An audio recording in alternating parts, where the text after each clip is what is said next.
1 into 2 ಭಿನ್ನರಾಶಿ ಸಂಖ್ಯೆಯನ್ನು ಪೂರ್ಣಾಂಕದಿಂದ ಗುಣಿಸಬೇಕಾದ್ರೆ ಹೇಗೆ ಗುಣಿಸಬೇಕು? ನಾವು ಯಾವ ಸಂಖ್ಯೆಯನ್ನು ಯಾವ ಸಂಖ್ಯೆ ಜೊತೆ ಗುಣಿಸಬೇಕು? ಇದು ಪ್ರಶ್ನೆ ಬರುತ್ತೆ. ಇದಕ್ಕೆ ಉತ್ತರವಾಗಿ ನಾವು ಈಗ ಪ್ರಾಯೋಗಿಕವಾಗಿ ಮಾಡೋಣ. ನೋಡಿ, ಈಗ ಇದು ಎಷ್ಟು? ಯಾಕಿದು ಎರಡನೇ ಒಂದು? ಅರ್ಧ ಭಾಗ ಪೂರ್ಣ ವಸ್ತುವನ್ನು 2 ಭಾಗ ಮಾಡಿದ್ದೀವಿ, 1 ಭಾಗ ತೊಗೊಂಡಿದ್ದೀವಿ.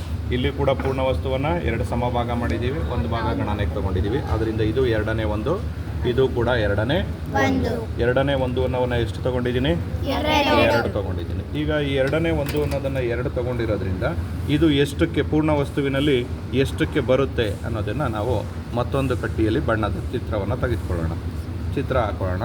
ನೋಡಿ, ಈಗ ಇಲ್ಲಿ ಈ ಭಾಗ ಇಷ್ಟು ಭಾಗಕ್ಕೆ ಬರುತ್ತೆ. ಇದು ಈಗ ಇಷ್ಟು ಭಾಗಕ್ಕೆ ಬಣ್ಣವನ್ನು ತುಂಬ್ಕೊತೀನಿ ನಾನು. ಗುಣಾಕಾರ ಅನ್ನೋದು ಸಂಕಲನದ ಸುಲಭ ರೂಪ ಆಗಿರೋದ್ರಿಂದ ಈ ಭಾಗವನ್ನು ನಾನು ಕೂಡ್ಕೋತಾ ಇದ್ದೀನಿ. ನೆಕ್ಸ್ಟ್ ಈ ಭಾಗವನ್ನು ನಾನು ಕೂಡ್ಕೊಂಡೆ.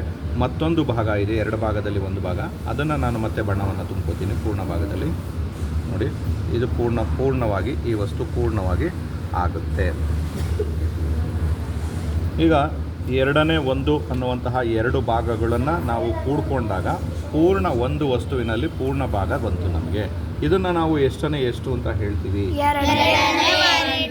2. ಯಾಕೆ ಇದನ್ನು ಎರಡನೇ? ನೋಡಿ, ಇಲ್ಲಿ ನನಗೆ ಇಲ್ಲಿ ಎರಡನೇ ಒಂದಿದೆ ಮತ್ತು ಎರಡನೇ ಒಂದಿದೆ. ಇವೆರಡನ್ನು ಕೂಡ್ಕೊಂಡಾಗ ನಾನು ಹೋಲಿಕೆ ಮಾಡಿ ನೋಡಿದಾಗ, 2 ಭಾಗವನ್ನು ಹೋಲಿಕೆ ಮಾಡಿ ನೋಡಿದಾಗ ಪೂರ್ಣವಾಗಿ ಇದು ಎರಡನೇ 2 ಆಗಿ ನನಗೆ ಪೂರ್ಣವಾಗಿ ಉತ್ತರ ಸಿಗುತ್ತೆ. ದಟ್ ಮೀನ್ಸ್ ಎರಡನೇ 2. ಸರಿನಾ? ಈಗ ನೋಡೋದಾದರೆ, ಈಗ ಎರಡನೇ 1 ಇಂಟು 2 ಗುಣಿಸ್ಕೊಂಡಾಗ ನಮಗೆ ಉತ್ತರ ಎಷ್ಟು ಬರಬೇಕು?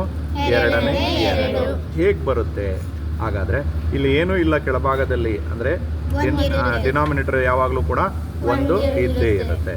ಆಗ ನಾವು ಅಂಶವನ್ನು ಮತ್ತು ಛೇದವನ್ನು ಗುಣಿಸ್ಕೊಳ್ಳೋಣದಾದರೆ 1 into 2 divided by 2 into 1 equals 1 2 2 2 1 2. ನೋಡಿ, ನಮಗೆ ಎರಡನೇ 2 ಅನ್ನೋದು ಇವುಗಳ ಅಂಶವನ್ನು ಛೇದವನ್ನು ಗುಣಿಸ್ಕೊಂಡಾಗ ಉತ್ತರ ನಮಗೆ ಸಿಕ್ಸ್ತು.